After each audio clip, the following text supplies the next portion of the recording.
أعوذ بالله من الشيطان الرجيم. بسم الله الرحمن الرحيم. ألف لام ميم.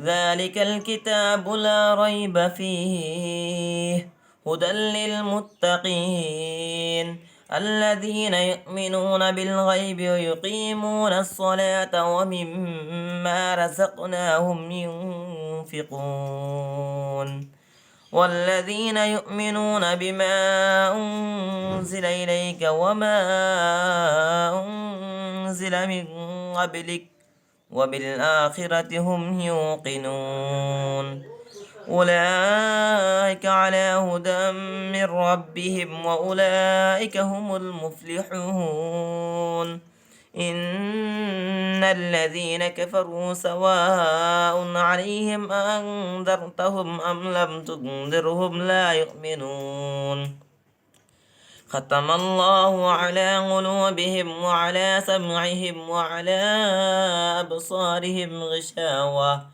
ولهم عذاب عظيم